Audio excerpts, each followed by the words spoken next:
In the last video in this series, we talked about how to use ChatGPT as your personal assistant. So if you haven't watched that video yet, it'll be linked below. But today we're going to talk about Magic School. So Magic School has so many tools. You can see right here on this page, they just have tons of them that will help you save so much time and be more productive. But we're just going to focus on a few top tools that I think are most helpful. So first up, let's dive into their email tools.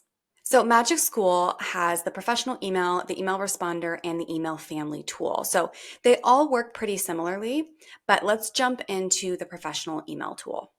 So you're just going to come in here, you're going to add your name, and then down here, you're going to give it a prompt. So the content that you want to include in the email, and be as specific as possible and include as much detail as you can.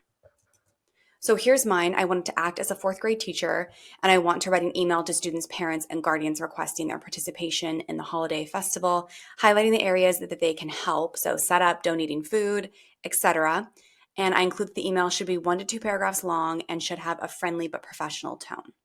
So once I have that in there, I'm going to select Generate. It might take a few seconds, but you can see that it generated this email for me, and I can come in here and I can copy this. I can paste it in whatever email platform that I'm using and continue to edit and refine that. But then you can take this a step further. So you can see I wrote right here, can you translate this to Spanish? And then it takes that exact same email and translated it into Spanish. So you can have any email translated into a different language, which just helps save a ton of time. But I definitely recommend going back through and double checking and not just copying and pasting it and using it as is, but reading through it and customizing this to fit your needs. It's a really great starting point. So the next tool I want to show you is the lesson plan generator. So this really simplifies the process of designing comprehensive and engaging lessons. So I'm going to click on it right here. If you can't find a tool that's not popping up right on like the top of your dashboard, then you can just search for it right up here in the search window. So once you're in here, you can come in and you can customize this for your lesson plan. So you're going to go ahead and select your grade level. So mine's fourth grade. And then you're going to put in your topic, standard, or objective. So I added mine in, which is the introduction to the life cycle. And then down here, you're going to want to add additional criteria. So any details that will be helpful to kind of get that comprehensive lesson plan. So what their last lesson was on, any more detail you can provide if you wanted to include group work or assessments or a group project, anything like that, you're going to want to add in this section. So I added in that students are being introduced to the life cycle. I needed an introductory lesson, and then I want this to include engaging group activities and formative assessment ideas. And then in here, you can set any standards that you want this lesson plan to align to, which is really helpful.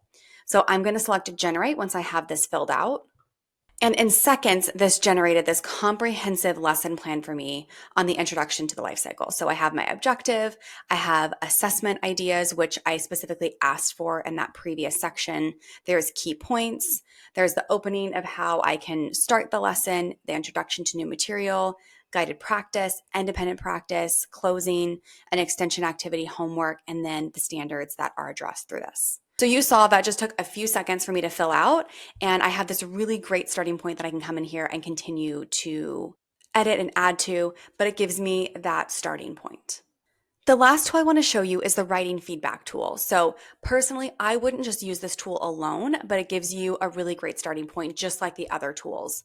So with these AI feedback tools, it's important to really look at the output and go in and adjust and customize the content. That way the feedback is in line with what you would traditionally give students. So much like the others, you're going to come in here and you're going to customize this for you. So I'm going to enter my grade level, which is fourth grade.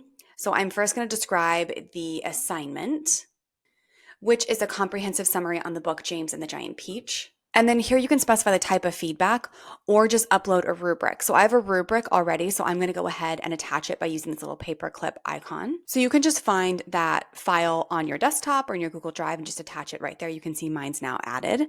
And then below that, you're going to add any additional instructions for the type of feedback. So I'm going to add in here, make sure to focus on the conventions and organizations section on the rubric. And then you can just come in here and insert your students' writing that you want feedback on. So you can copy and paste it in here, or you can use the paperclip icon and upload it or attach any file from Google Drive or Microsoft OneDrive. Once that's all in here, I'm going to select Generate. Okay, you can see that this generated the feedback on the book summary, James and the Giant Peach. So there's areas of strength. So really kind of complimenting them, telling them what they did well, the areas for growth, what they can kind of improve, and then general feedback on writing mechanics. So this kind of goes into some more detail of like several sentences start with the or James. Try mixing up your sentence starters to make your writing more dynamic. So it gives you a really great starting point for that feedback. And you can come in here, you can copy this and paste it in whatever LMS that you're using. So Magic School has so many tools. It's kind of overwhelming how many tools that they have, but they have so many great ones. And these are just a few that can really help you save a ton of time and be more efficient. So I hope you check out Magic School and start using some of the tools in there. Thanks so much for watching.